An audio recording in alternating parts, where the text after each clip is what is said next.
It all starts and ends with a girl, too small and inadequate for that world of ash, tar, and coal where she was born. When her mother died suddenly, the little girl, with only the company of a stuffed friend she would soon forget, found herself all alone on an icy bench, waiting for the carriage that would take her to the austere Bunny Hall. Luckily, even if that place turned out to be very hostile for her, there she met Carol, who like her was small and inadequate, so the little girl began to feel less alone, until, on a day like many others, Carol would leave Bunny Hall for good, so the little girl fell prey to despair again. After all, in a world made of ash, tar, and coal, furiously ticking away like a crazed clock, what can a little girl do all by herself?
Carol Simmons?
Are you speaking to me?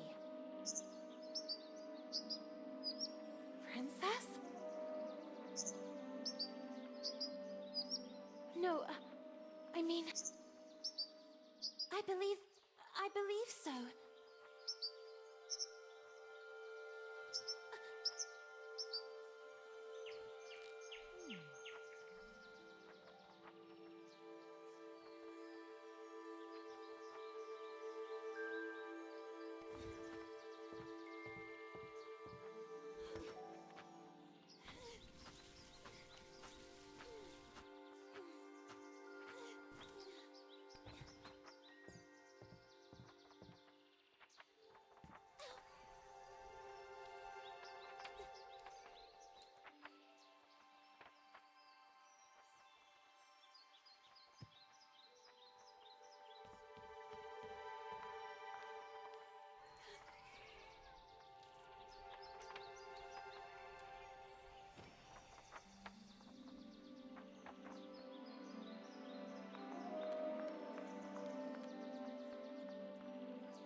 little bunny. That letter is mine. Could you... The sweet bespectacled bunny ignored the little girl and took the letter with them.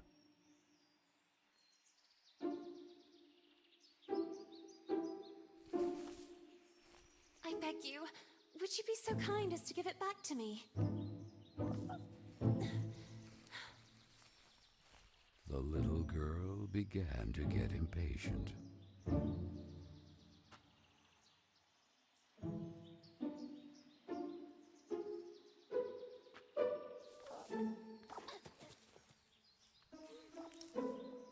The little girl wouldn't let it win, so determined to recover Carol's letter, she followed the mischievous bunny.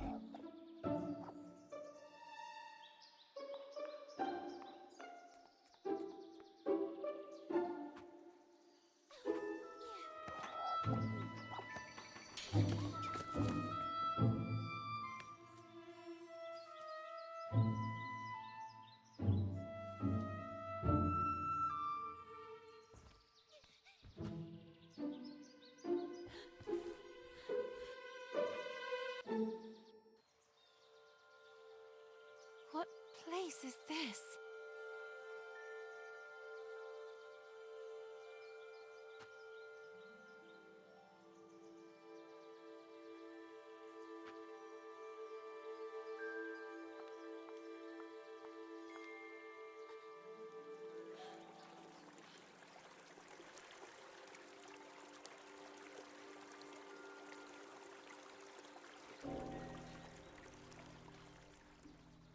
That kite, it reminded the little girl so much of her friend Carol. So free and graceful, yet tormented, as if by adverse currents, by the other girls at Bunny Hall. Oh, and who would you be? Have you perhaps seen a bespectacled bunny?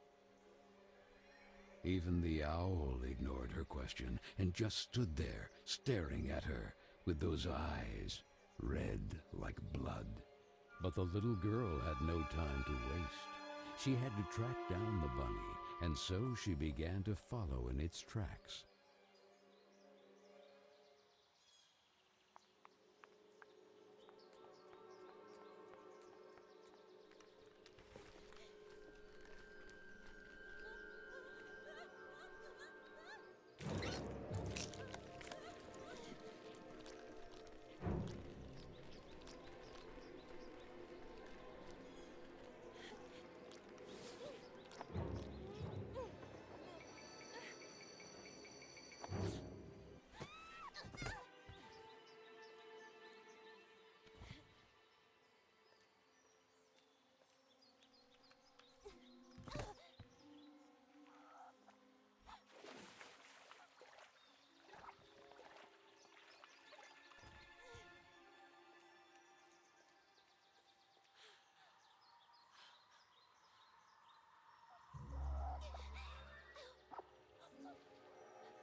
And the girl, filled with a chilling sensation she could not explain, dove into the water.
So the little girl fell, and fell once again.